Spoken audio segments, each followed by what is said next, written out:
I'm assuming you're not allowed to drink anything else but Fiji, right? I have the same last name as the owners of Fiji Water. They ended up responding to one of my videos. We are not affiliated with Brez Scales. Like, he's not part of the family.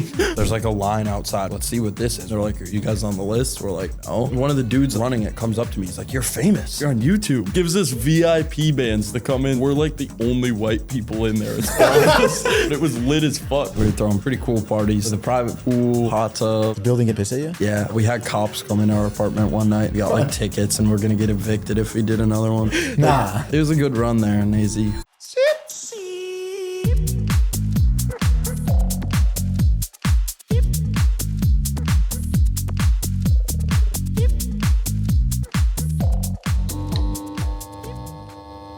Welcome back to another episode of TSL Time podcast. We're officially back in the studio here in Miami, and we got a very special guest today. I also have my brother joining me. We got Brez Scales in the building. What'd it do? How you doing, brother? Why Brez Scales, not Bergen? Bergen Scales. That's actually a good question. So when I was in middle school, we got like these warm-up shirts in basketball, and mine said like B Rez because my name is Bergen Resnick. Okay. So people started calling me like B Rez as my nickname. And then like as I put that into like my Fortnite name and like video games, it was just Brez. So then people online, when I would play Fortnite with people online and shit, they'd call me Brez. And then that was just like my name when I started all the business stuff. So Brez it kind is of nice. just like stuck. Brez is a good name. 4-letter gamer tag is always the sweaty gamer tag. Yeah. I'm not gonna lie. Yeah. But Scales was implemented when I started like running ads for businesses, like scaling brands.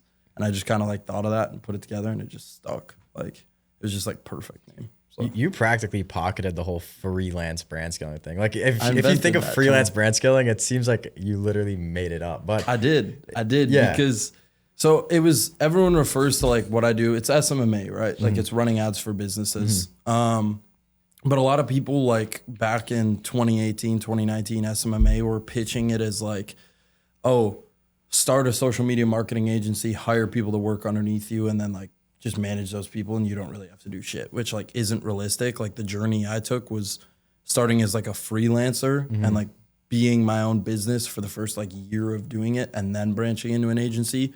So like I wanted to think of a way to like rebrand it where it makes more sense, and that was what came to mind. nah, I mean, it makes sense. It's definitely like it's got a good ring to it. Now everyone thinks of you if you think of fucking brand scaling. Yeah, exactly.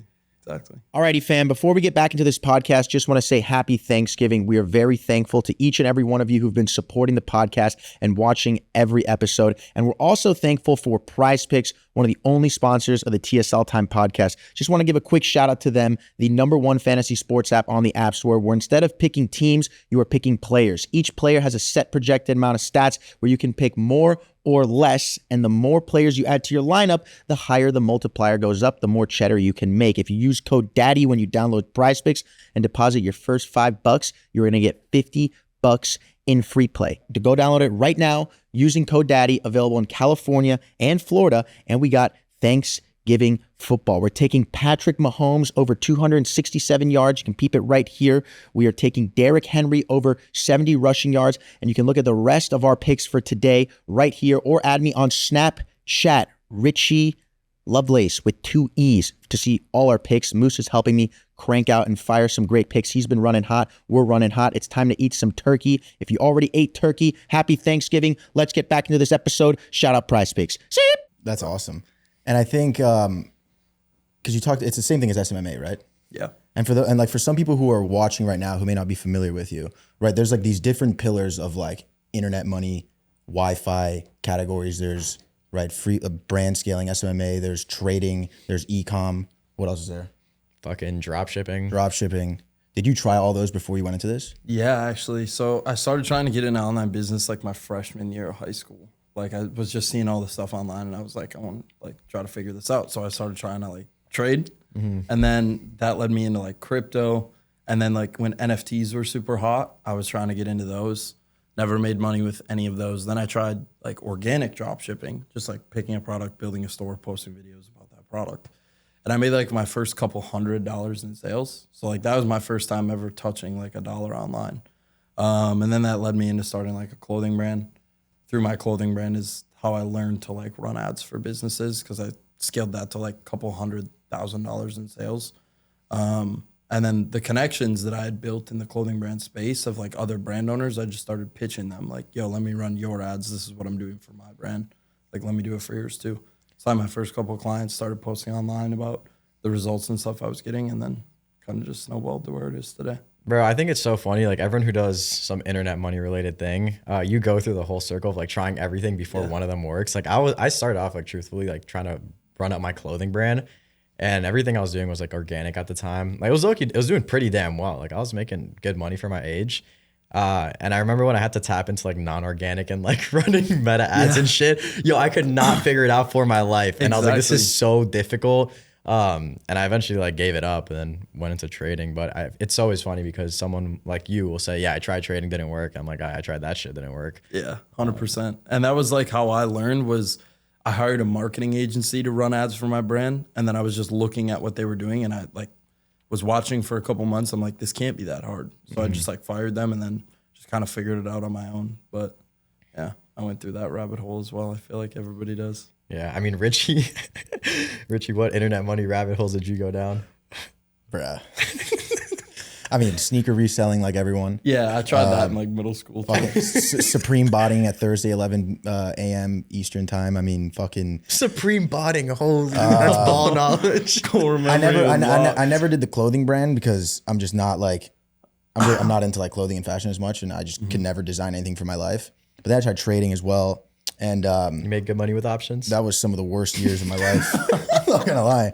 It was while I was in college, and I've spoken about it before, but I don't know, man. You know, one negative Twitter rabbit hole about the market crashing led to another, led to watching The Big Short, led to me thinking of Michael Burry and like putting like the only 10K I had on like spy puts back when I was like a sophomore. Just staring at my monitor, watching my shit crash and burn for months. But oh fuck. Yeah, everybody goes through them. How long into building your clothing brand did you decide that you wanted to then go help other brands like scale their brands? It was at least a year because before it took me like 6 months, like 2 different drops of my clothing brand to even start making a little bit of money. And then probably like around the 9-month mark is when I hired that agency to run my ads. And then I would say probably the 12-month mark was when I like looked at it and was like, okay, I could figure this shit out myself. It can't be that hard. Then probably around like the year and 3-month mark, I was like, damn, I've like learned this skill. Like I could sell this skill to other people. And that's what I started doing. Were you a good like student in school, high school and all that? College? I wasn't horrible, but I didn't put the effort in. If I tried, like I could get decent grades, but like this sounds like corny to say, but like I was in like the back of the classroom, like working on other shit. Yeah. Like, my 100%. Clothing brand or whatever it was at the time.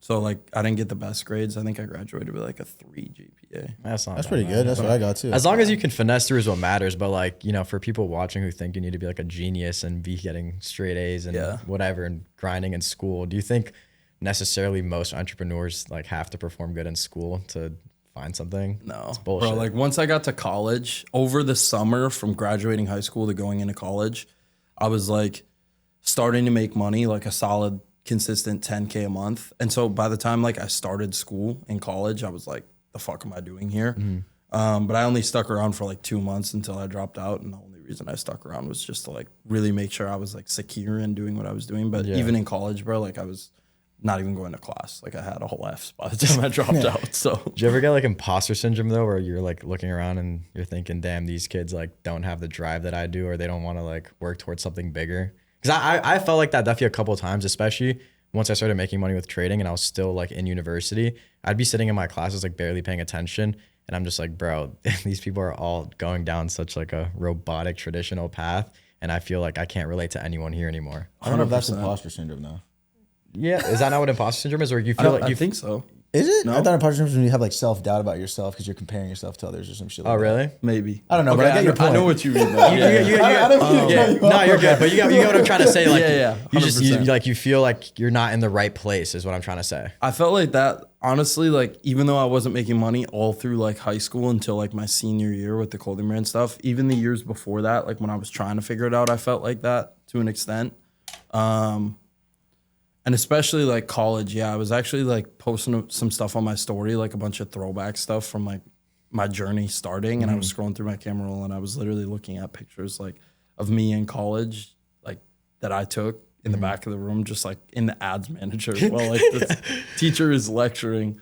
And so like, yeah, definitely. And I think that was like a big contributor to my success, was like finally making that decision to like say, fuck that, and like drop out and like move across the country and just put myself in a situation where like my back was kind of against the wall and like I had to figure it out and like just like grow and expand. It was a big like learning experience and change in the game, I guess. But how much social media were you doing though while you were building, you know, these initial like blocks of the business? Well, I started doing social media when I first started my clothing brand, because I was like, I'm gonna make a commitment to myself that like I'm gonna post on social media. That way, like if this shit doesn't work out, I make myself look like a clown in front of everyone in my hometown. Like I'm gonna put the pressure on myself here.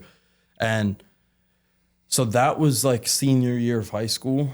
And I would be a junior in college now. So 3 years ago. Yeah. So yeah, I started social media about 3 years ago. It didn't really start picking up until I started doing the ad stuff. Once I started posting like about the results I was getting for like the clients I was running ads for, it started to actually like go, which was making my business way more money because people were flooding into my DMs like, yo, come do this for me. And then eventually that kind of just like, as my lifestyle got cooler, I started to get into cars and make more money to afford cars. That kind of started to pivot my content towards like posting more about cars, my life, not just business content. But like if you go back 2-3 years ago, it was all just like business content.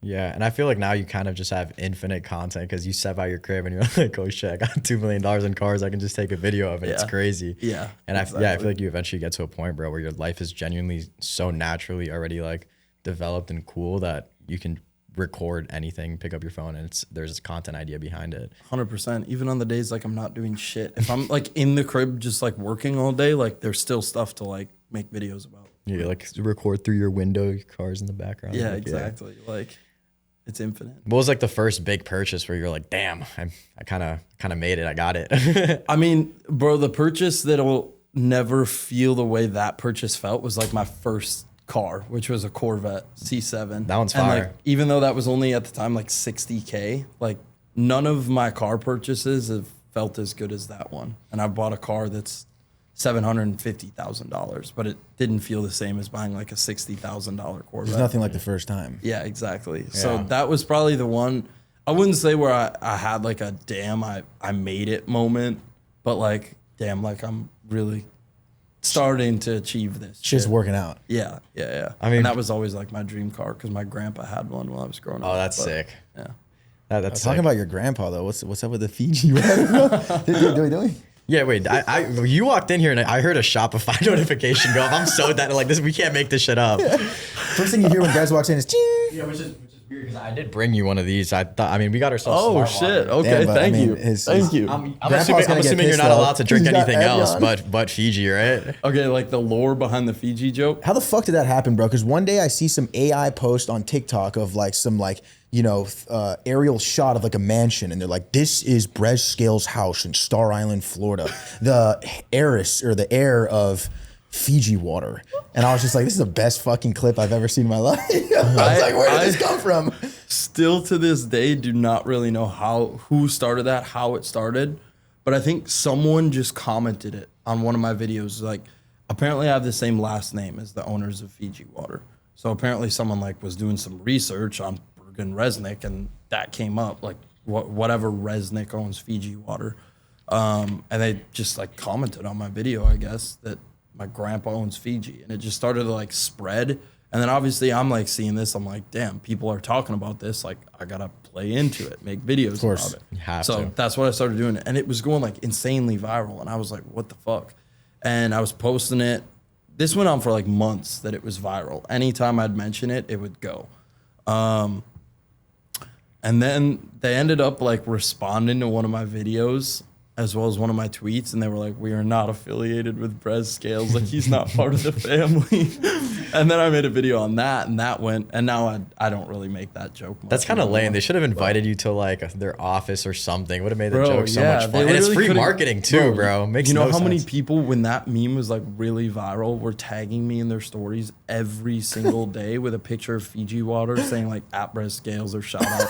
Like, bro, the amount of money that probably not like a significant amount to them, but like the amount of people who actually probably bought Fiji water, like thinking like, oh my gosh, Brez Scales. Yeah, I probably brought them a good amount of sales. Guaranteed. 100%. They should have gave me an affiliate deal. Yeah. That would have been huge. I would have taken it too. Imagine like use code Brez at checkout when you get Fiji. Just for the jokes, bro. I would have done it. It's the best water too. Yeah, Tastes good. Okay. Yeah. Yeah, it is pretty good. It's good water.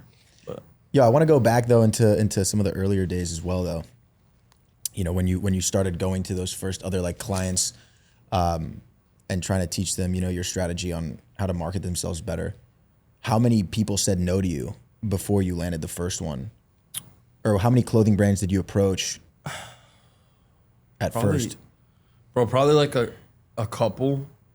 And it was, so when I was running my clothing brand, like there was just a huge kind of like network and community of like brand owners. I was in different Discords with people I would just talk with on the daily, in different like Instagram group chats with people I'd talk to on the daily. So like I had built those connections already just by running my own brand. So it was pretty easy for me to like go to them and be like, yo, like I learned how to run ads for my own brand and here's the results I'm getting, and literally show them like how much I spent to how much I made and like pitch it to them. And then to be able to see that and be like, our brands are pretty similar. There's no way you can't do this for me. So like it was really easy for me to sign my first couple of clients because of that. So I don't know, probably like within the first couple, I'd signed a client. But Your strategy was fucking polished up, yeah, specifically for clothing brands. it's all like it just kind of happened like for me, you know? Yeah. Like it all just kind of perfectly like fell into place. But now I would say like, as I see like other people try to get into it as beginners, like it's definitely different, you know, because they're reaching out to businesses they don't know. Right. So like it's much different, you know? Right. You were And they focused don't- on one niche. Yeah, they Just maybe clothing don't. brands. Exactly. Streetwear? Yeah. And we do like, we've expanded now. We do like supplement companies. We do like jewelry, but kind of in that like e-com micro niche. But a lot of like beginners get into like lead gen businesses. So they'll literally just like cold call landscaping companies, construction companies in the area and pitch them on running ads for them, which I think is like the best thing a beginner could do because it just like adapts your skill set the most and like you learn the most through just cold calling and kind of throwing yourself into the fire like that. Yeah. What edge do you think you had though in the beginning with these other brands, besides obviously having proof of your own business and being in the network? Do you think it was more of like a right time, right place thing, or was your approach significantly superior to other people's? I would say both. I would say more the right time, right place thing, because the clothing brand thing back in like 2022, 2023, like starting a streetwear clothing brand was like a huge like online flashy business. Bro, it was model. Like, all over TikTok back. Yeah. That was the only thing on my For You page. It was so crazy. you know what it was I like. was pretty deep into that. Like Yeah. in the even in the beginning, like 2021 as well. When I mean, even during COVID, bro, everyone was trying to start up a clothing brand. Exactly. It was crazy, and like the website customizations and shit, the ads, bro, everything. I could never really figure it out. Everything I did, like I said, was organic, but it was crazy time. So you get it though. Everyone was just doing organic. Like, Yeah. all these people starting a clothing brand were like creative kids who knew how to make cool products, who knew how to ship them out, who knew how to like make content about their brand. But none of them like were good at the business side of things, like knew how to actually run ads or like work the back end of building a business. So it was really easy for me to come in and just like do that for them. And as soon as like I had the proof, like it was really easy to sign more clients. And then it just started spreading like through the community, word of mouth, like, yo, this Brez kid's legit. Like he actually did this for my brand. And I was posting so much content about it that it was just like going. So Bro, the fucking Alibaba days, bro. yeah.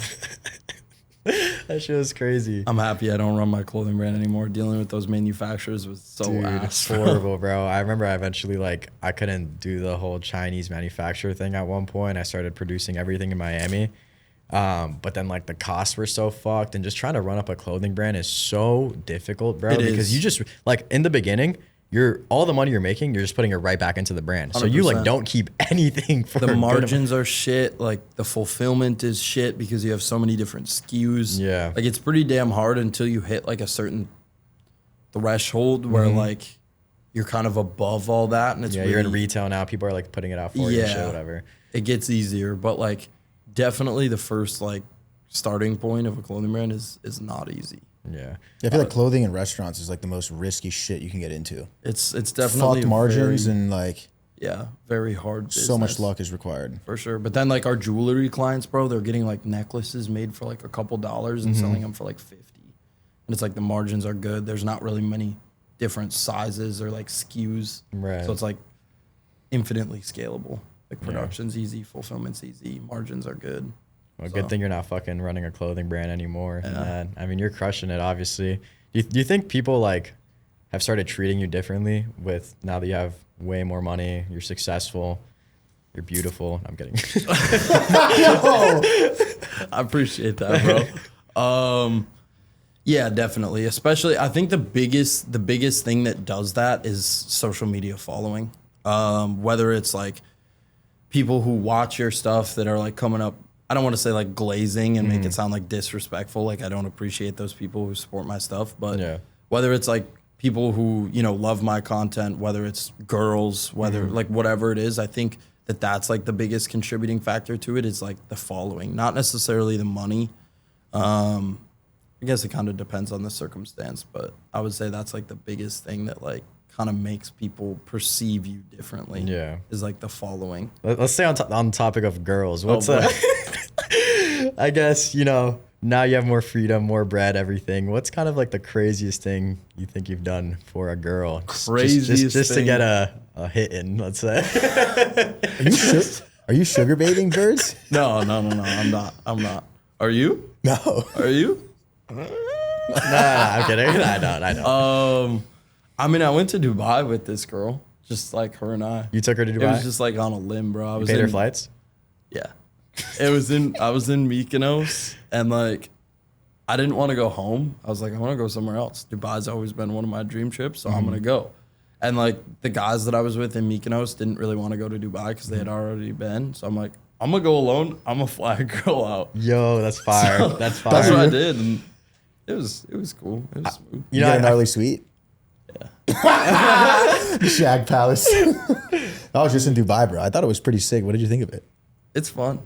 I went in the summer though, so it was really hot. But it was cool. It was fun. Did they nerf your fit at any place? No, I didn't go. I didn't go out at all there. Oh, okay. Other than like dinners and stuff. But yeah, it was cool. I think I wouldn't want to go back there unless it was like a boys' trip.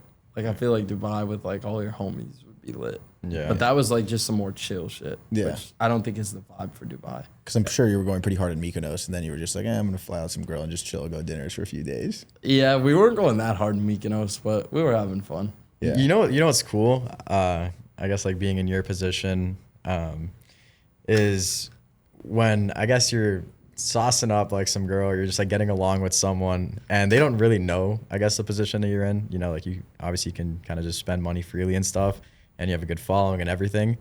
And then they kind of like find out midway already while you're like kicking it off with them, and they're like, what the fuck? Like, yo, like has a girl ever pulled up to your crib and she's just like, yo, why does this kid have more cars than my entire bloodline? No, because the problem is, bro, is like, I feel like it's hard for me living in Miami. Like, even all the girls are like tapped in with this shit, bro. Yeah. So like, it's hard to find girls who don't already know who I am. Gotcha. What do you think of Miami though? Because you've been here for how long? 8 months, 7 months. So you're new to Miami. Yeah. And had you visited here before? Yeah, my first time ever coming here, I was like 16, maybe. Funny story, actually. I came here for like an NFT event when I was trying to like get into all the shit. Holy shit, NFTs, bro. Yeah, so I came here for that, and that was like my first experience in Miami, and I was like, damn, like one day I'm gonna be here like driving a supercar. And now I have like more than what I ever would have even imagined in that moment. But then I came here again like a year ago to like really check it out and look at some spots and stuff, and then I moved here, and I would say I like it. I first moved to Brickell and lived in an apartment, and I hated that. Trash. You know what's the funny thing, bro? We grew up in Miami our entire lives, and I think I've been to Brickell 4 times. Like I probably like 6 times. Yeah. Like I do not. I go to Brickell once every 2, 3, 4 months. I don't even know. So you started off in Brickell, and then for like 2-3 months, and then I was like, bro, I gotta like move out of Brickell. So I found a little like house. kind of like out the way, but close enough where I can still go to the madness when I want to. I really like your spot, bro. Yeah, the, it's nice. The neighborhood's really nice. Your guys' spot is nice too. Thank you, bro. But yeah, I really like Miami now that I'm in more of a chill area and can like have my peace, have my focus, be in routine. And then when I want to go, do whatever for fun, I still can.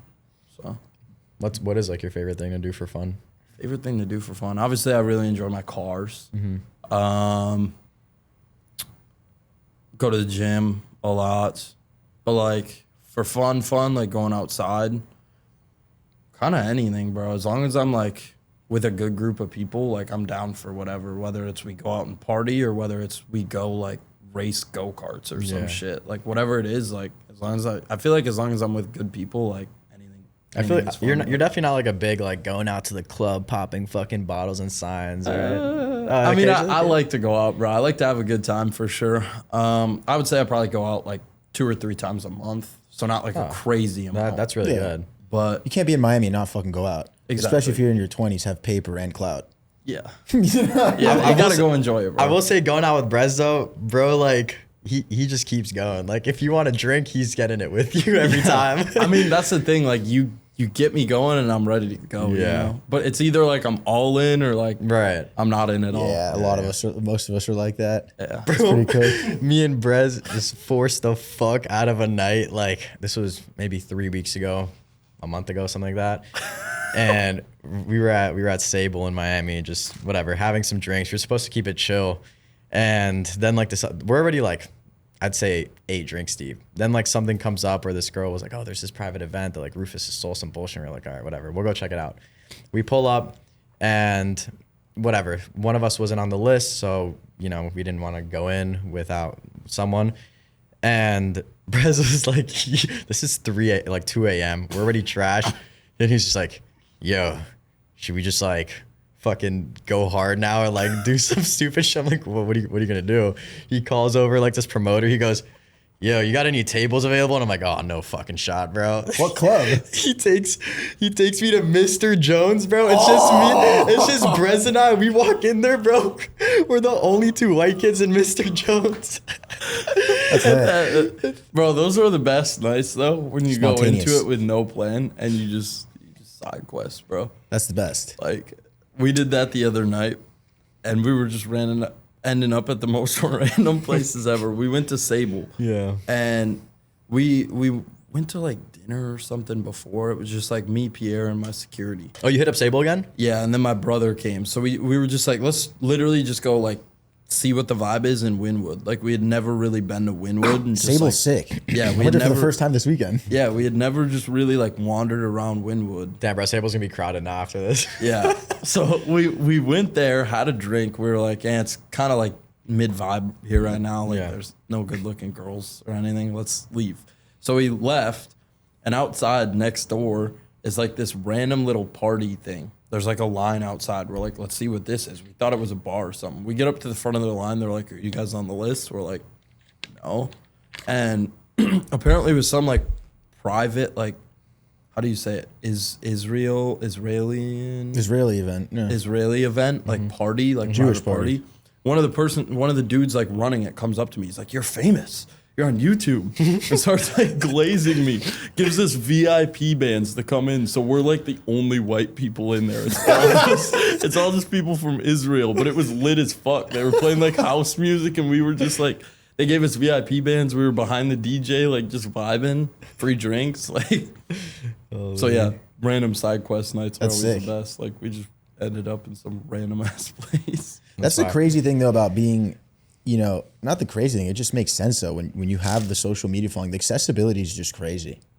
It really is, bro. Especially in a city like this, like it is pretty wild. Yeah, I mean, we experienced it all together, bro. That was crazy. At And 3 points, we got access to everything you can imagine. It was insane. Yeah. But, I feel like a lot of people talk down on that. Like, also, I mean, more so like, oh, the rich get richer and like they get free shit, which is whatever. And like the clout thing. But I think when you work really hard for a long period of time to build an audience, to influence people, to teach people, and then it works out and you're successful at it, like people want to, I guess like show you respect or give back to you one way or another.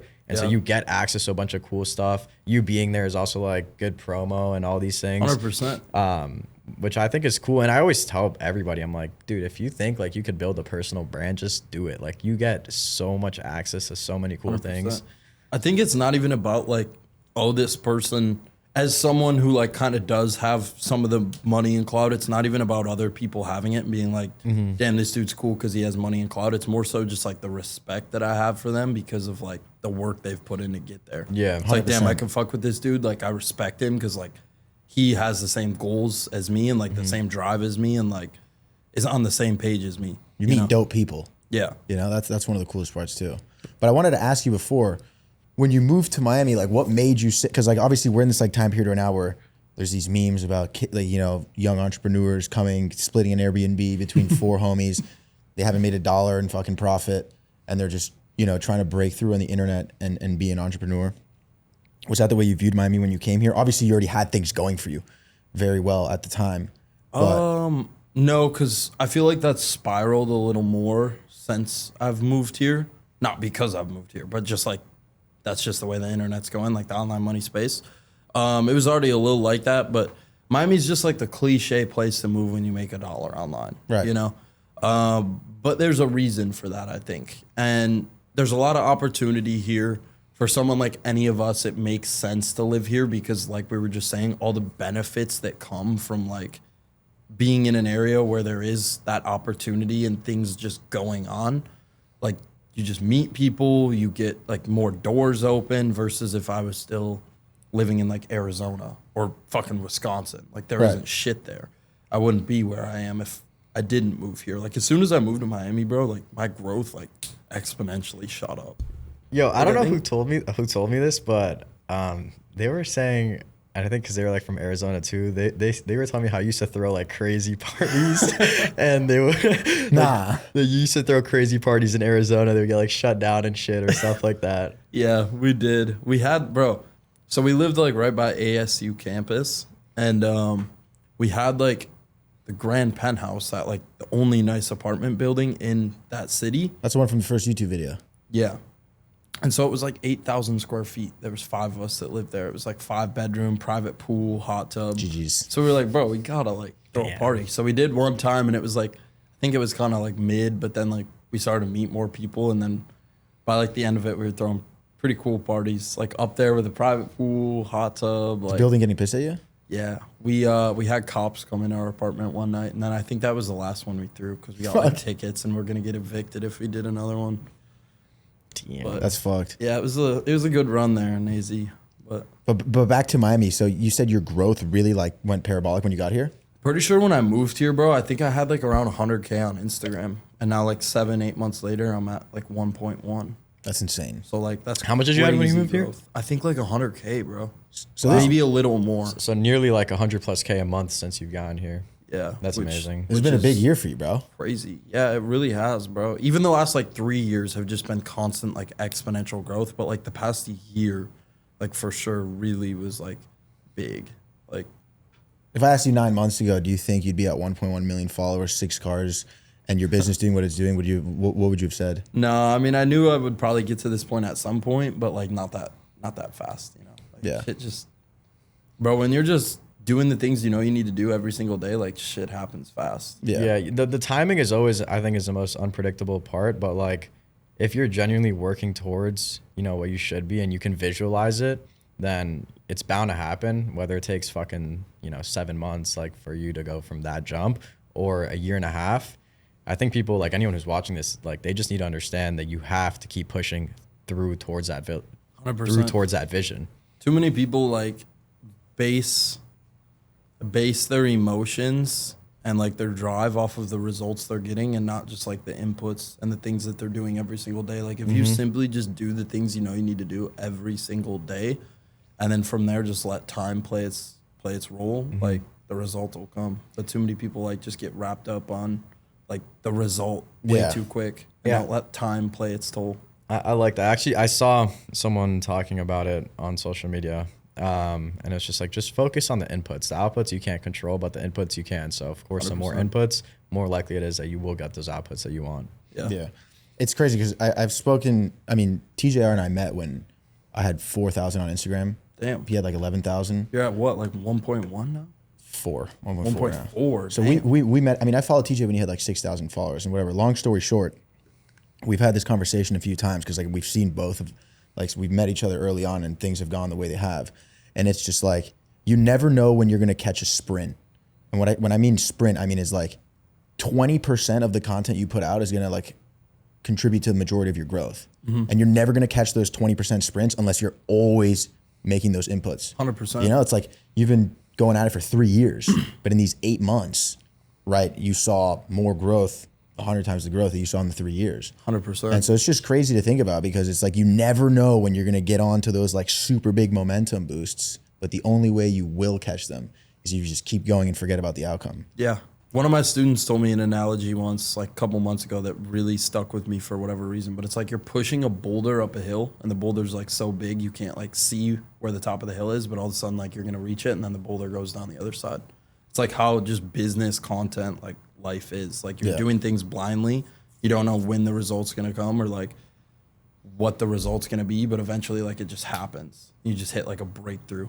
Yeah. And then shit just starts exploding. And I think like the hardest part is not getting comfortable with that breakthrough. And or just like when you're riding that tsunami, 100%. you have to just keep pushing harder, which I've definitely had a lot of periods where I've had like this crazy push and I kind of just started getting really comfortable, bro. And I didn't capitalize at all.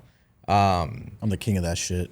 Nah, you've definitely capitalized a good amount of times. He posted every day, 3 times a day for fucking a year straight, which is like so impressive.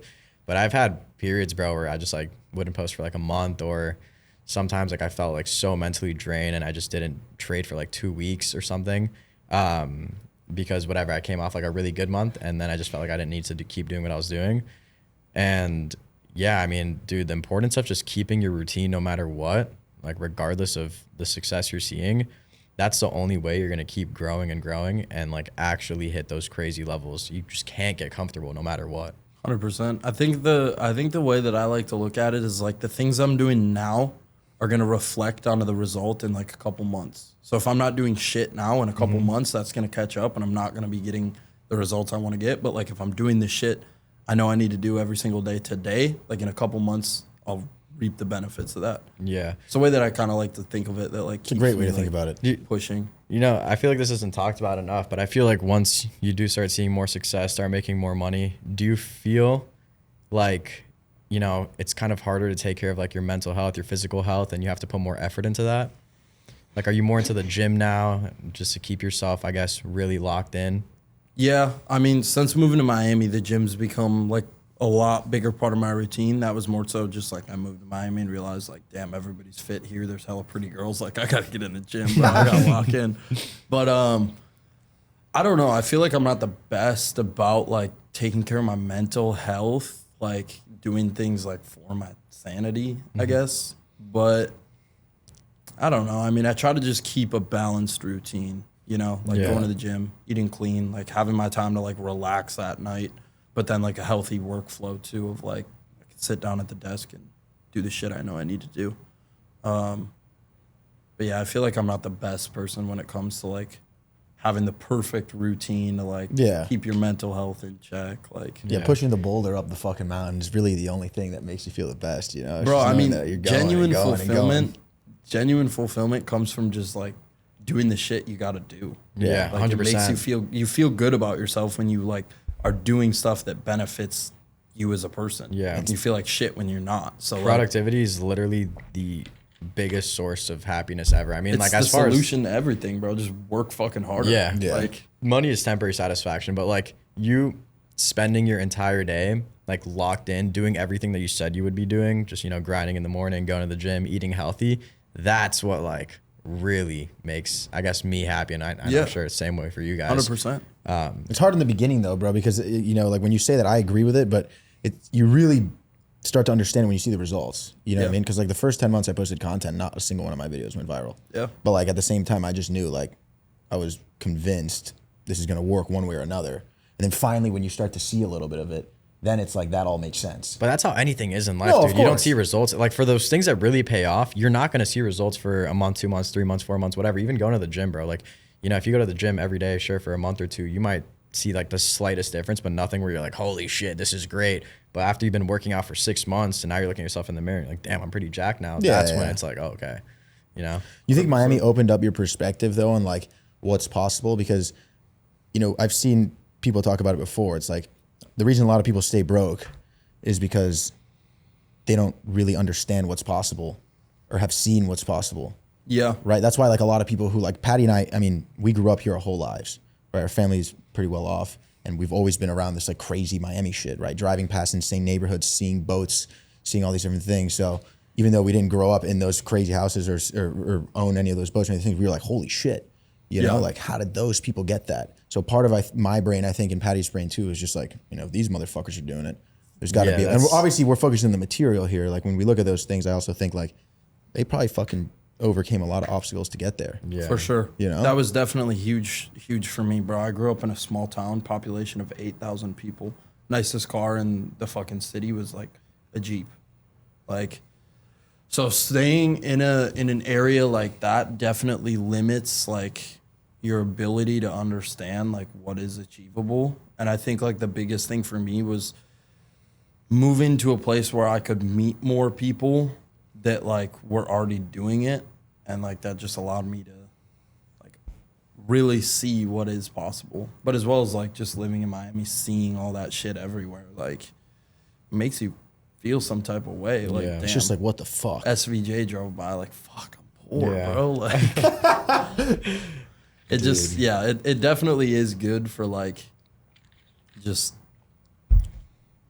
motivation. I guess. You can view it multiple ways. You know what I mean? Some people see that shit and they're just like, oh, why does that person have that and why don't I?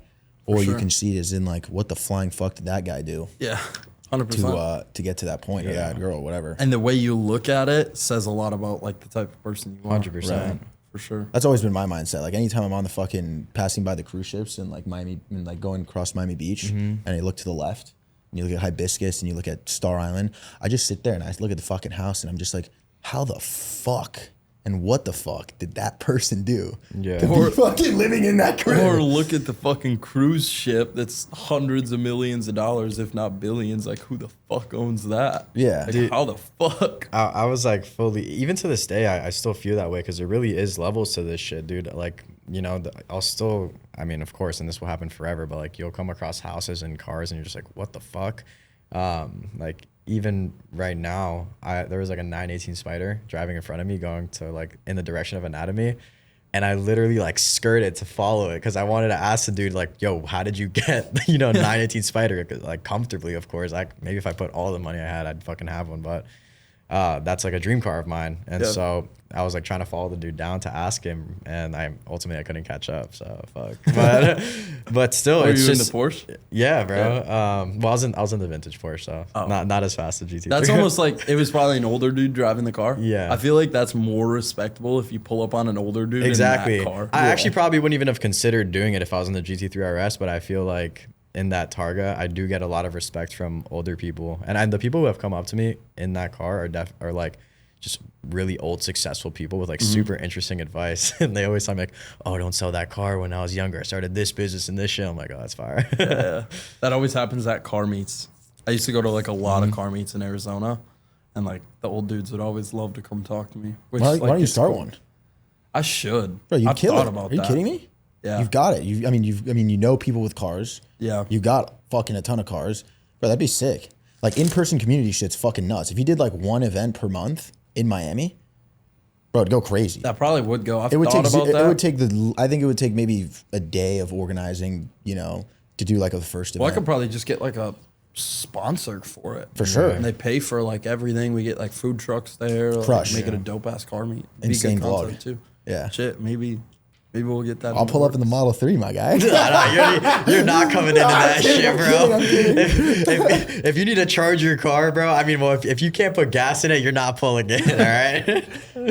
Yeah. What do you think though? Has I was gonna ask you, talking about the cars. What do you think about the whole thing going on with the cars right now on social media? Like everybody who's in the info space, selling a skill, mentorship. I feel like there's some people who truly love cars, some people who are just getting the cars for the views and for the business. And listen, it's a strategy that works. Maybe it's not that genuine, but what do you think of the whole situation? Because I personally think it's kind of just like, now when I see someone get a new car, I'm kind of like, this is lame. Yeah, Like, definitely. You know what I mean? I agree. I'm just like, this is like, all right, bro, like, It doesn't even really do. shake, bro. You know what I mean? Like, I don't. And the thing is, and I'm biased because I don't love cars. Yeah. But like, obviously, I'm friends with you. I'm friends with Tyler. If one of you guys gets a new car, I'm just like, what the fuck? You guys are degenerates. Like, this is crazy. Yeah. But everyone is buying a car now. It definitely doesn't even have the same effect as it once did. Like, even the past like couple cars I bought, I wasn't buying them for like, oh, I'm gonna get views with this car. I was buying them like, I fucking love cars. That's just like my biggest motivator to work hard is like to be able to buy cool cars. So it's kind of unfortunate, I think, for a person like me that's gotten like rinsed, because I just buy cars because I like enjoy them and I love to make content about cars. It's just like me. So the fact that like other people are doing it like just for marketing purposes like kind of sucks. You look at someone like him, like all his cars are Porsche. He buys like those cars because he loves those cars. Like the vintage Porsche was his dream car since I don't know how long. But so for like people like me or him that actually love cars, it kind of sucks because people just like rinse it for marketing. But like it is what it is, you know. Gotta respect it. I never took enough videos of that vintage Porsche when I got it. I was honestly on just like such a high when I accomplished that, because I was like just one of my biggest goals, bro. And it was such like a personal thing that I didn't even care to like document it. Yeah. But yeah, I mean, I also love cars, bro. And that's the thing. Like, I have to hold myself back from just like keep buying other shit. Yeah. Like, I was looking at this like restored military G-Wagon recently, and I was debating getting it. And I was like, fuck. But then I was like, do I really need it? Because right now, my biggest thing is I just want to buy a house, honestly. I don't want to. I think that's like my number one vision. I really want to buy a house, you know, decorate it how I want. And so I'm kind of just trying to like stack up paper for that. You know what I mean? Yeah, I definitely want to buy a house at some point too. I'm just kind of like stuck because it's like, I don't know if I want to be in Miami forever. That's the thing, like if bro. I buy a house here, I could rent it out, but then like, I don't want to make such a big commitment to something like that now. And Especially then, like, this young. regret it later. Granted, I could always sell it too. Yeah. So like I've kind of been waiting on the house thing and just rent right now. Houses are also fucking expensive as shit here. Like the house I live in now is like 4 or 5 mil. Yeah, like on the water, bro. Right And you're right next to. Well, I'm not trying to give away like locations and shit, but yeah, your spot is definitely really nice. So that's an expensive spot to have. But And you're 21 right now? Yeah. So 21, you have an Aventador, the G-Wagon, the M3, the Trackhawk, the GT3 RS. There's not another one. Had the SVR for a bit. 5 cars. Yeah. Had the Corvette. Had a Urus. Are they collecting fucking dust or like what's going on? Yeah. Did you see my videos I posted yesterday? Yeah, you're getting rid of them. I'm selling them all. You should. Oh. I commented on that video. Besides the Did you see Trackhawk. my comment? What was it? I said. I said the next one's gonna go in the fucking kitchen. I said if you're gonna get a. No, you saw that comment. I was like, yo, open up some space in the living room for the next one. What's it called? I said if you're gonna, because you mentioned like a Maybach, and I was like, you should sell the M3 if you're gonna get the Maybach. I was honestly saying like you should sell like half your fucking cars, Bro, the thing is I have too many right now. And I fucking love my cars, but I have too many. Like they don't get enough usage, and I'm spending like between the Trackhawk I own in cash, the M3 I finance to build credit, and then the other ones are like lease to own. So like they're structured as a finance, and I'm building equity in them, but they're also structured as like a lease, so I get to write part of them off. But like the payments on the Porsche, the G-Wagon, the M3, and the Aventador comes out to like 20 something grand a month with insurance, like damn near 30. Holy which like, shit. you know, is whatever, but like at the same time, it's a lot of fucking money, especially considering like the Aventador I drive like once a week, the Porsche I drive like once a week. I'm usually just driving like the G-Wagon because it's comfortable.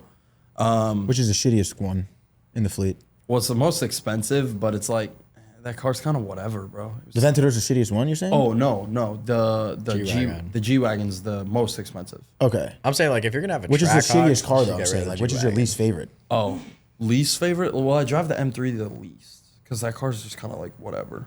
It's a really nice car, but like compared to the other shit, you know, it's whatever. Yeah, look, you think I'm getting scoliosis from driving the GT3 RS so much? Because the bucket seats like push your Bro, I shoulders did forward. a 6-hour road trip in that thing. I'm not gonna lie, I fucking hate that car, bro. No wait, Bro. no, I took him on a drive. I literally had to fucking do like 5 minutes of stretching after I went on a Bro, 10-minute drive. whenever I with it, take bro. any of my homies in that car, they're always like, or the Aventador, they're like, fuck this. No, Like, but- I hate riding in this shit. But if I take a girl in one of those cars, they love it. Yeah, I mean You're they're, in that road they dome. fit well in them. Bro, the thing is, Richie gets in my car. I'm a husky guy though, bro. You're a big guy, but I was like purposely like doing shit to like piss him off because I could tell he was uncomfortable with the bucket seat, so I was like braking so hard and like turning in the corners so fast. He's like, oh, this shit sucks.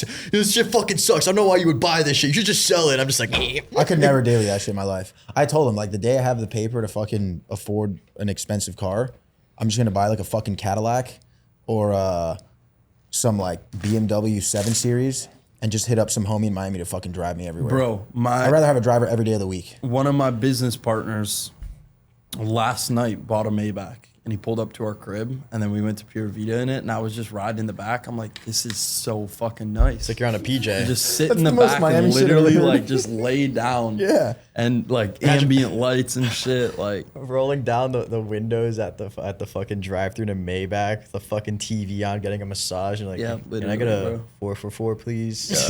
shit is, that shit is nice. Are you But doing yeah. anything else with your money though besides cars and Oh, you know, yeah. investing wise? Yeah. Setting aside money? Do you have like a Big stock portfolio. Okay. Little bit of crypto too. I want to buy more Bitcoin. I just bought more Bitcoin yesterday. Did you? Yeah. Yeah.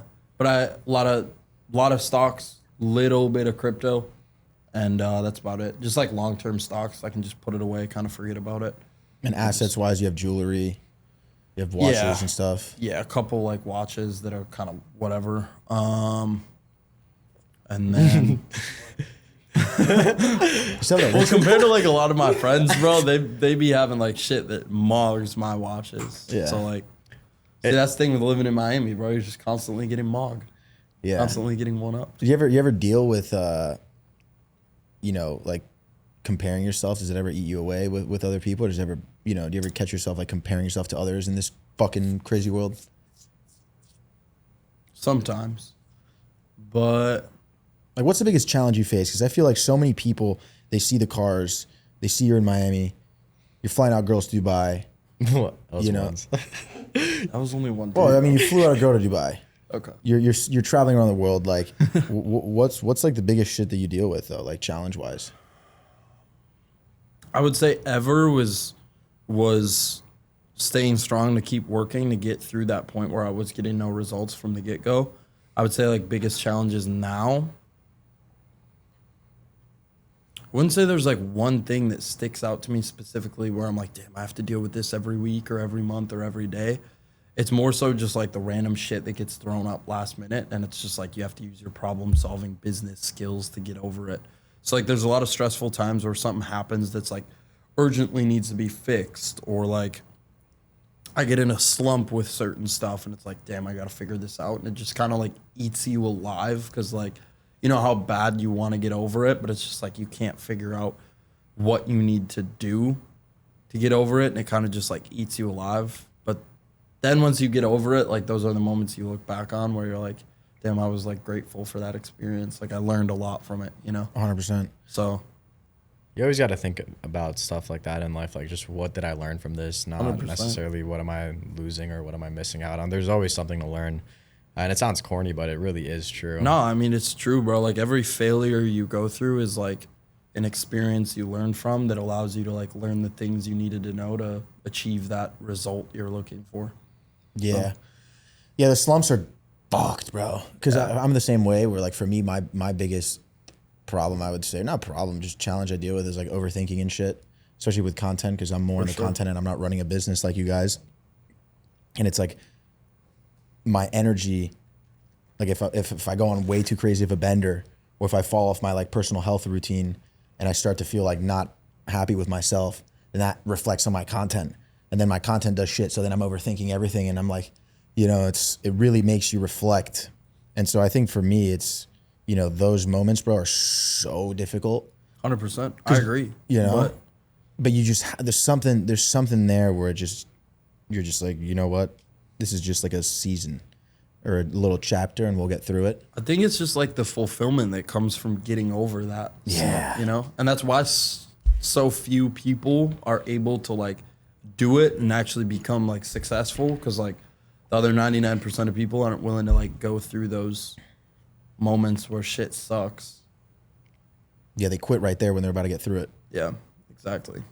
So it's like, yeah. I mean, you said earlier, like 10 months, you got no results with content, no views. Like, imagine you quit on month 9. Yeah. You wouldn't be here today. So fucking Yeah. true. Like, but you kept going. Yeah. What did you study in college though? You were there for 2 months? Yeah, 2 months. Business? Yeah. No, marketing. Okay. My That degree makes sense. Was marketing, yeah. But I got there, bro, and like I was sitting in Because you were making 10 bands a month already, you said, when you went into college. about that. By the time I was done with college, I think I had made like 15, 20 that previous month. And yeah, I mean, I was going to college, bro, and I was like learning like English and math. I'm like, Fuck that. the fuck? Like, so I just like was like, fuck it, bro. Like, I'm going to take this bet on myself. Like, it's all or nothing. Yeah. And it worked so far, at least. It's gonna keep working. Yeah, It's gonna keep working. 100%. I mean, this question kind of goes to both of you though. Like when PB was doing 10 bands a month and when your business was doing 10K a month, because I'm sure there's people watching who are maybe at that point right now and they're just like, what do I have to do to get to that next level, right? Whether it's like that 50K, that 6-figure mark. Social media has now put like this whole label on like the 6-figure a month mark is like the holy like grail and that's stuff, the norm, right? Like, It's insane. What do you guys think that was? Like, what was the change you made, or what happened? What did you notice? I think for me, like the biggest thing was, I don't know. I think the biggest piece of advice to like them would be focused on like service delivery with whatever like you're selling, with whatever business you're running. Like, make your product really fucking good, because obviously if you're making 10K a month already, like the proof of concept is there. It's just a matter of like doubling down on what you're already doing, providing a good product, good service delivery, and then from there everything kind of just snowballs. Because that's like what it was for me, is I got to that like 10K a month mark, and then I feel like what really took me to like 50, 100 was like just doing good business, like having really good service delivery like with my clients, and then that snowballed into them referring me to other people that they knew, and it just kind of like, what's the word I'm looking for, like had an effect on everything else, I guess. But yeah, I mean, obviously if you're at like that point, even if you're making like 1,000 a month right now, like just doubling down on what you're already doing and figuring out areas you can improve. You feel more stressed now making the amount of money you're making, or than you did when you were doing maybe, 20, 30, 40K a month? Depends on like the season. Because there's a season that'll come around where, shit's not doing as well, business isn't as good, I'm more stressed. Other times, like, business is doing better than ever, I'm riding that high, and I feel comfortable as shit, which is bad, I think. I don't think it's good to feel that way. But, like, back then, bro, I feel like you'll never... I don't know if you guys feel the same way, but you'll never be as hungry as you were like when you first started to taste that little bit of success. Like when I did my first clothing brand drop and like did $2,000 in sales, like the amount of like hunger that I felt to just keep going and like keep leveling up. Like, I don't know if I'll ever feel that level of like hunger again.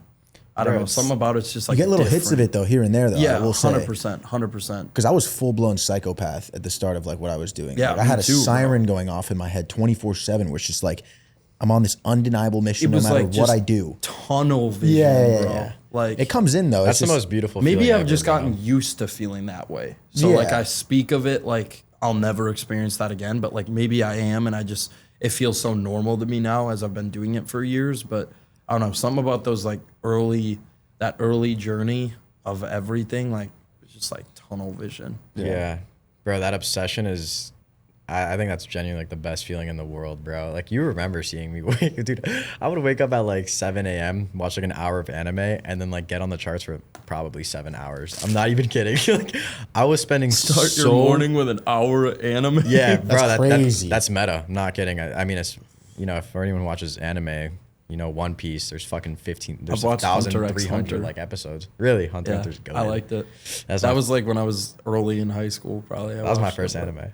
That's just fire. I can't watch any cartoons. But yeah, bro, I was literally like waking up every morning. I'd give myself like an hour of anime and first thing in the morning, and then just get on the charts for so long, the entire day, bro. The entire day. Shit. Did you smoke weed at all during your journey? My whole come up. You still smoking dope? No, I quit. I quit. The whole come up you were smoking weed? That's what's crazy is everyone's like, cut weed out. And I'm not advising to smoke weed at all. I think since my life has been better since I like cut it out.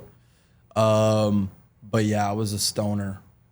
Sorry, Mom, if you're watching this, but I was a stoner all through high school and all through college. Yeah, I was too, bro. Yeah, we were too, bro. I literally can't say it enough. Like, weed slows you down. It does. It slows you the fuck down.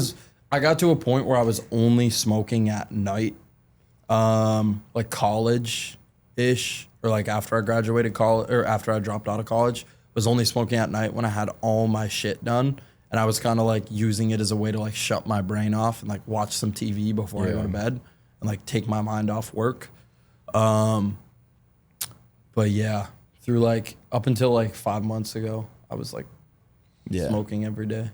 I think if you're seeing any level of success smoking daily, then you have no idea what's on the other side of not copying an eighth of weed every single week. Yeah, bro. I agree. For me, I would just go into such deep sleep, and there would be like a delay in the start of the day. 100%. Where like my gears would fully start moving. Yeah. And like, I really think the start of the day shapes the remainder of the day. 100%. Even with like content, like I told Patty earlier, it's like, if I can get a few videos out in the morning, even if they're not great videos, at least the gears are in motion. 100%. You know what I mean? And weed would really kind of just delay the start of my day. And I mean, I'll still rip a joint though, like at the beach or if, yeah, I will like once in a while, but 100%. I agree. I smoke like once every 3 months, maybe 2 months. I don't even know. And it's like, I can't take more than 2 hits out of a J. Like it's impossible. It does feel great to just like get high, but like, yeah, the cons of it are much greater than like the pros. I don't know if I'm just like such an anxious person or something, but I feel like I just have so much shit going on in my life right now where I can't like, for me to smoke and then feel like my brain is now going slower and like I can't really process everything as fast as I would if I'm like completely sober. Like that shit like stresses me out. So 100%. Now like when I'm high, I'm just like, fuck, bro. Like I can't really be productive right now. You know what I mean? And even if for people who say like, oh, yeah, you can be productive, like you could probably be more creative and relatively productive, but to feel like your brain is at full speed has to be the best feeling in the world. 100%. I wake up, I start my mornings by just like going to the gym, and that like really wakes me up, and then I'm like ready for the rest of the day. I think how you start your mornings is huge. I'm not like a huge like morning routine person, like dip your face in a bucket of ice water and nah, bro, I fucking meditate and shit. But I just wake up, roll out of bed, and like go to the gym. Yeah. And like by the time I'm done with the gym, I'm like, I'm ready for the rest of the day. I probably have like the most brain rot morning routine right now. I wake up, I get out of bed, I jump on my trampoline for about a minute, just like get some like my brain really going. And then we have like this chair just like that's posted up in our backyard right now, just facing directly at the sun. And I would go sit in that shit. And I just sit on that chair and just like feel the sun on my face. I'm like, oh, this is nice. And then I give myself some affirmations. I'm like, I'm creative, I'm structured, I'm actionable. I'm creative, I'm structured, I'm actionable. And then I'm like, all right, time to lose 20K in the markets. And play Rocket League. Yeah, somebody asked me the other day, it's like, it was actually on your stream. Chow was like, should I quit weed? And like the first thing I thought about is, you know how many like $1 million deals have been closed while two people are having a whiskey or a cocktail or a few cocktails versus like smoking a blunt or a joint? Bro, it's like you can drink on the weekends controllably and be super productive. You cannot smoke pot every day in business, or at least 99% of people can't, and be successful. His TikTok he posted the other day was facts as fuck. It was like the #1 way to network with a person is to just get hammered with them. I was like, yo, that's low-key facts. Like a lot of people I've met, like my first time hanging out with them, like we went out and we're drinking. Like whether it was at the club or just like a chill dinner and we had drinks, like yeah, it took me and Bergen practically blacking out 2 nights together for us to like do something sober. But what's it called? Yeah, no, I feel like that's really become a common theme as I've seen like more success in my life. Anytime like someone wants to connect with me or do something, usually we'll go out for like some drinks or something. And I think it's more so like trying to see if you guys would get along as friends before you would do like anything business related. Which That shows your true colors when you got a slight buzz. yeah, going. and it's you got to test someone, right? Because if you're getting hammered with them and then they're just throwing down like some horrible game at like random girls and being all weird and shit, you're not gonna work with someone like that. But if you're fucking getting hammered with like a potential business partner and you just see him start breakdancing, you're like, oh shit, this guy's a shit. Yeah. I cannot talk shop of any kind high. But like if you catch me at a function and I'm fucked up and you pull and like you start talking business, like I can get into it for like 5-10 minutes. Oh yeah. If it's the right place, right time.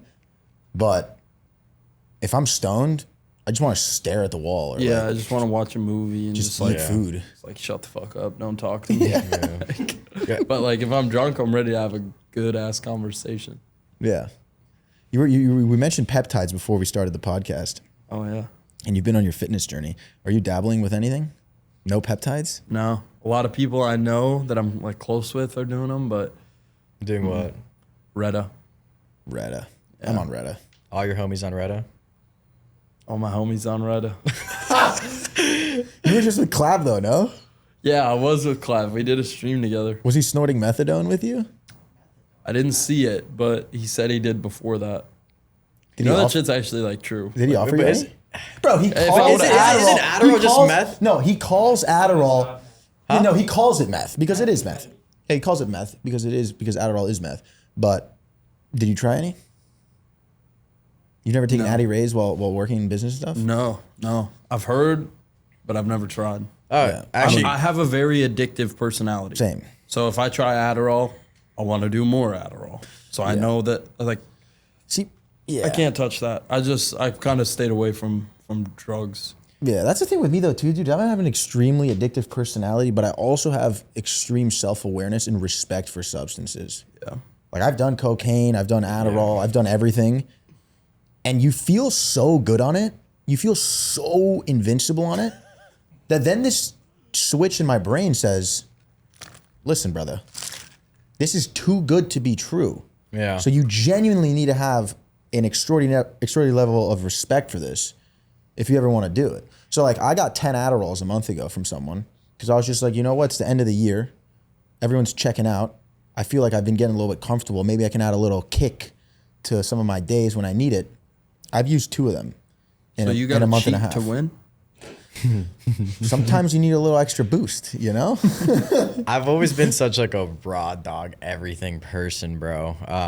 My brother would always be like, how are you not trading right now with a fucking espresso and a Zin? Like, how are you just trading without anything? No substances, no stimulants. And I'm just like, I don't know, bro. Like, I just like, See, I am with you on that one. Like I need caffeine and I need like Yeah, you got the venti latte. yeah, but now, yeah.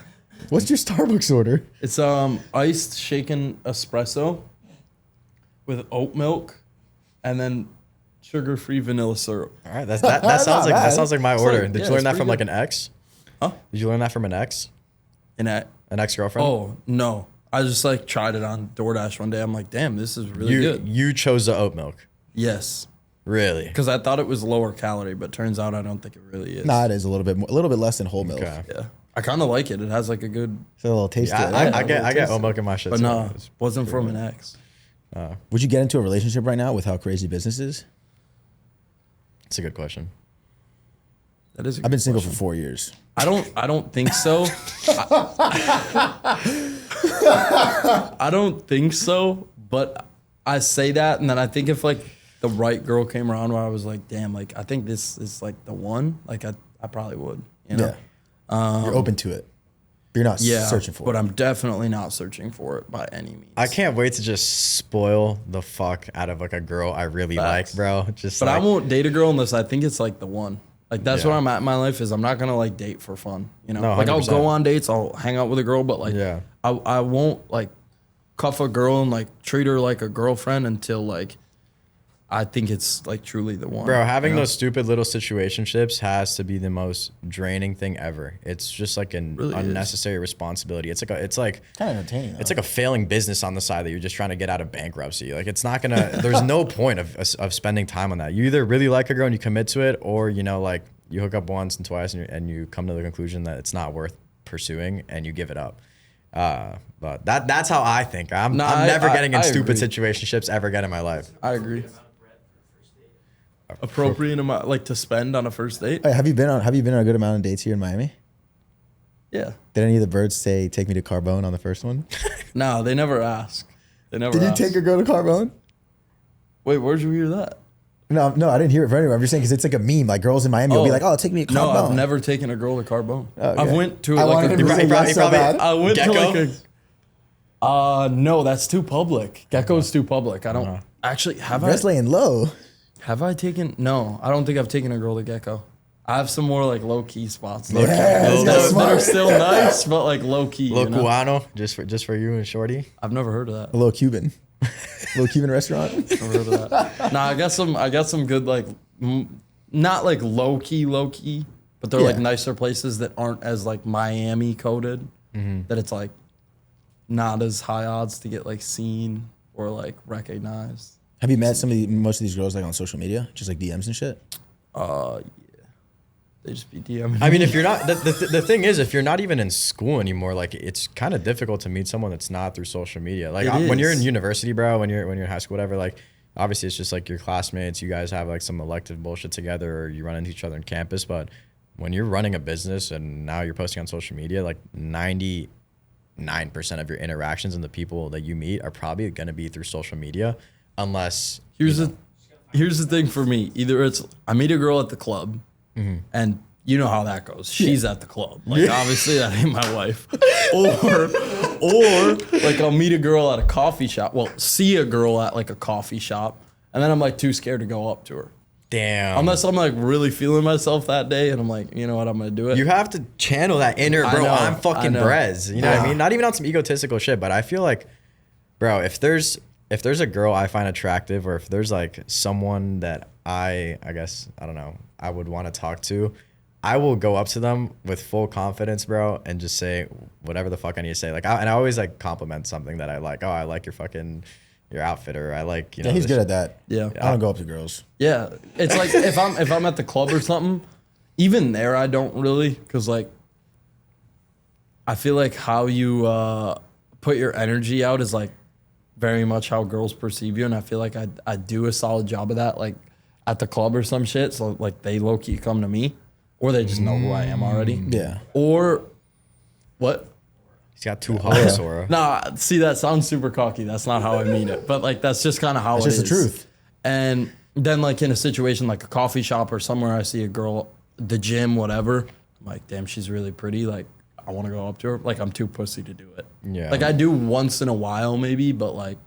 Yeah. That's got to be it's actually the scariest feeling on the planet, though. Like, I'm not saying I don't get scared. I'm definitely like having a full blown anxiety attack before I go up to a girl if I ever do so. But like, Yeah, ridiculous. The it sounds success- when we say this shit. It's the crazy. success rate is so high. You really just got to be nice to people, bro. Yeah, it really probably is. It's just like, yeah, confidence and just like be good at talking to a girl, and like it's probably easy, but Yeah, I go through seasons. Like I'll see a girl, no shot, I'm going up to her. Then out of nowhere, bro, I turn into fucking Ricky Bobby. And I'm just like, hot girl, go up to her, compliment her, boom. But then I'll just shut off. It's pretty interesting. Yeah. I think the best is like, you have your group of friends, it's like 4 of you. One of the homies meets a girl. She's got friends. Yes. And then he invites her that's with the her friends. best situation to be in, bro. It's 'cause great. It's always like, okay, me and the homies are gonna go to dinner and let's invite some girls. And like majority of the times I'm the one inviting the group of friends. But like, actually, I wouldn't say that. My homies do pretty well too. But if I'm the one inviting the group of girls, then it's like I have to like go out of my way to make sure they're like having fun, entertained. Like I'm starting convos. If it's like my boys that bring the girls, I can just like be the one that's there and Yeah. either like if I fuck with one or whatever, like try to get on that or whatever. But if I don't, Try to like put a saddle on. I can just kind of like, you know, be there. Yeah. So that's like the perfect situation to be in, is like if you Best. go to a dinner or go out and it's like your homies bring the girls. What's your demographic though with like the type of content you post on Instagram? Is it more dudes or do you have a lot of girls who follow you? Yeah, dudes for sure. But like, I wonder what my split is of like dude followers to girls. Probably Probably check like your analytics on I have. I think it's like around 90 to 10. Yeah, maybe that's a mine little too, bro. less, It's like freaks. 92. That's how my trading account is. I see a fucking girl profile picture pop up in my requested DMs and I fucking jump out of my seat because I'm like, holy shit, it's like 1 out of a million, bro. Because it's all dudes, bro. Bro, my trading account is like 85% dudes, 15% girls. But then I have an account called Mr. Lovelace. I know that account. That shit is cooks, bro. That's his majority whole girls. account. No, it's not.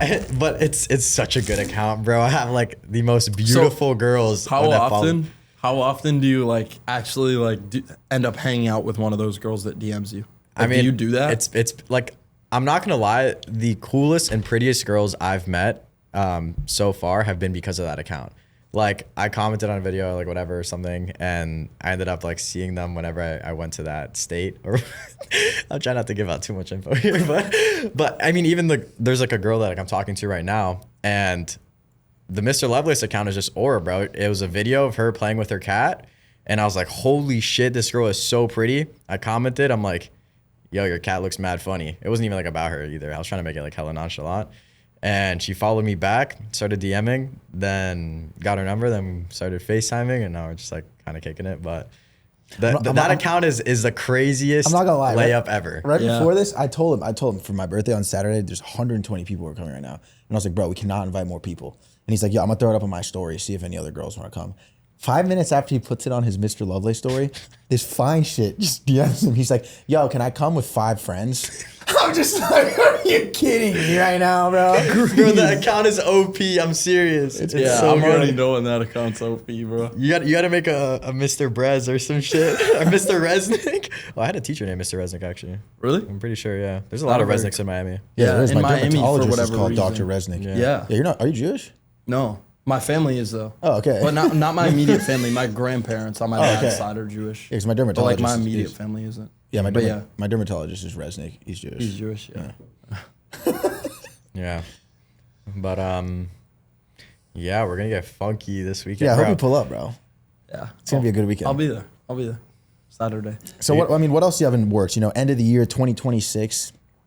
Any big plans or any different things you want to do? Have you traveled with all this paper you're making? Have you traveled a lot? I mean, you've been A little Mykonos, bit. Dubai. This summer, I'd like to travel a little more. It's hard for me to stay in routine when I travel, though. Yeah. So, but it's like, bro, you gotta experience that. You know, you gotta travel the world a little, have fun. So, I gotta find a better way to like balance that so that I can travel a little more because I really enjoy traveling. Business, I'm working on some shit. I don't want to say like too much, but building a software company right now. That'll be like Q1 we hope for to launch that. I think Sick. that'll be a huge long-term play, build equity in that and see where that goes. Software's so fucking hard. I mean, I told the story kind of on TikTok, but I had like this really good trading idea and whatever, these huge companies ripped it from me pretty much. And Yeah. it was That's whatever. why I don't want to say too much Yeah. because I don't want like, Smart. Yeah. I just Smart. want it to be like done before I really speak it into the world. No, of That's where the course. big money's at, though. Yeah. Like Big money. Speaking things out loud before you really start doing them is straight up just mental masturbation, bro. It's just Yeah. like get that dopamine hit, but you just gotta fucking do what you gotta do and then let the world see it once it's ready. For sure. Good shit that you're doing something like that, bro. Something more long term and I guess exitable, which is dope. Yeah. I want to start to do some cooler shit with content too. Dude, We've talked We about have some a stuff. pretty good idea. You have an Yeah. incredible, like, dude, every time I watch your content, is that you doing the creative direction on that? Like, even when I just saw your most recent YouTube video, just like from the different camera angles, like it's very curated, you know? Mm-hmm. I'm not like, the reason I say is because I'm not like that at all. You know, my YouTube videos are handheld, action 4. I'm extremely just like raw cut. Camera has fucking grease from his hands on it. Can barely Like- see.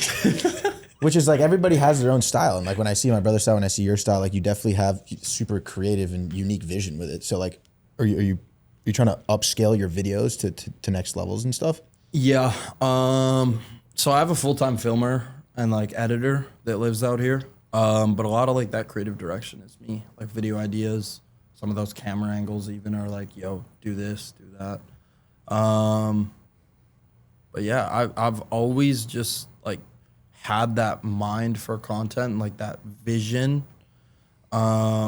And I've always really enjoyed making content ever since I started posting, and like the creative aspect of it is something that I like really enjoy. It's kind of like an outlet for me in a way.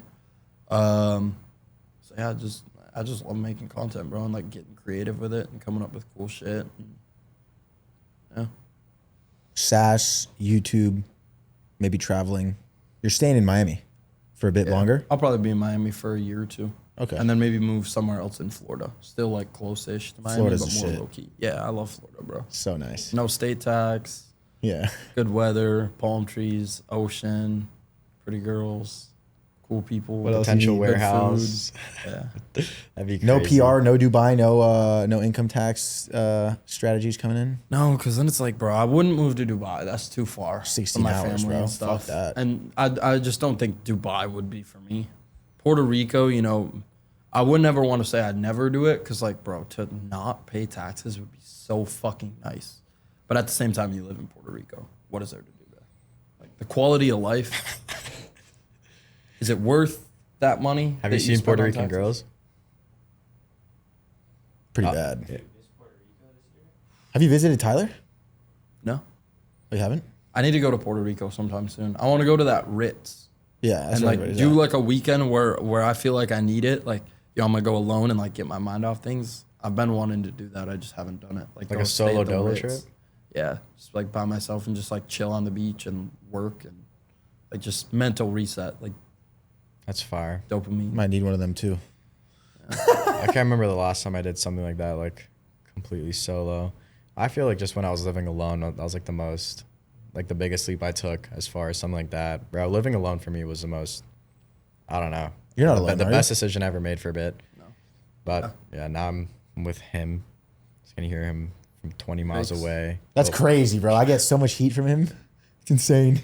bro, it's I'm just so chill. yeah, you're chill, but like you know where he's been at because you see fucking already chewed up Zins on the floor. Yo, that's crazy, and bro. Coke Zeros next to it. So it's like, how do you know if Richie was there? Oh well, there's a fucking empty Coke Zero can and a Lucy breaker right next to it. You know, so there's always something. Yeah, we're gonna enjoy these next 4 months together at the crib. Then we'll depart. That's fire though. Yeah. I respect that, bro. Y'all both brothers came up like in your own industries and now are just like crushing it and living together. Like that's dope as fuck. Appreciate Yeah. it, bro. I respect that. You said you had a brother, Yeah, you just moved out here. older, or A younger? couple days ago. Older. I have two older brothers. Oh, One's sick. 25 and one's 23. The What one that's do- 23. Just What do they moved think out. about? I guess you and everything you've done. Well, the one works with me now. Okay. So he's like in it. You guys are boys? Oh yeah. That's yeah. sick. Nothing better, bro. Yeah, it's sick. And then the oldest one, like he's kind of in like business sales realm too. He lives in Ohio though, so he's a little ways away. But I think they think it's cool. I mean, I don't talk like too in depth with them about it, or like my family too in depth about it. But I think they definitely like think it's cool. They and, support like, it. have respect for it. Yeah, yeah. It's the most for important sure, thing. for sure. You guys get along well though, everyone. Yeah, yeah, yeah. When we were younger, I mean, not as much. Like I was just the youngest. Yeah, They'd of course. be on me and shit. That's but natural. That's just like Yeah. normal brother shit. But now, yeah, we get along really good. And have you done, I guess, like anything big for your family? And I'm saying that because I still want to do something really big for my parents. I feel Yeah. like it's, you know, I've been working towards that to give back to them like a good amount.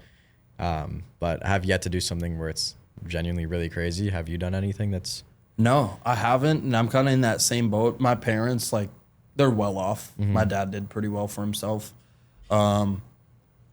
So I haven't yet. I think one thing that I really do want to do at some point, it's just really hard to coordinate because everybody's living their own life, is like a family trip. Yeah. Like take Yeah. them like to like Europe or something they haven't experienced before, and just like a week with like just the family, like That's just, like, priceless. enjoy exactly. It's priceless. I was thinking like, you know, I could get my dad a watch, my mom and dad a watch. but not like, even something like materialistic, just something definitely more sentimental and I guess like bonding. for like sure. I that. think the best thing you can do like for family is just like quality time, bro. 100%. Fuck yeah. So important. So 100%. at some point I want to do something like that. It's just like coordinating it is hard because Right. like I'll ask my mom like, hey, want to come to like Miami for the weekend? And she'll be like, oh, the dog, I got to watch the dogs. Yeah. Like, I don't know what to do with them. And so, yeah, but at some point, definitely will. Yeah. That's sick. But, yeah. That's awesome. Well, bro, thank you so much for coming on. Thanks for having me. Any, Yo, for you guys- any last piece of advice though to everyone watching, like, you know, if they're just starting out with freelance brand scaling, trying to sign their first clients, like realistically, bro, think about when you first started. What's like the one thing you wish you knew that you think would have just made everything so much easier? I think to literally just understand that every failure that's thrown at you, as well as every struggle that's thrown at you, is building you to become the person you need to be in order to handle the amount of success that's to come. And to see every moment like that as an opportunity to learn, to grow, and to become that person you need to be in order to achieve that success. And just work your fucking ass off. Work your fucking ass let off. time play its toll. 100%. Hell yeah. Let's fucking go. Patty, thank you also for coming in today, bro. Dude, thank you so much for tuning in. Any of you guys who made it all the way to this part of the episode, to the end of the episode, thank you for tuning in. Brez Scales on all platforms, right? YouTube, Instagram. Bro as Brez if you want his business stuff on YouTube. I haven't even seen that channel. I've studied Brez, bro. With clothes, without clothes. I've done it. Shit. All right. Thank you so much, dog. Thank you. All right, boys. Thank you for tuning in.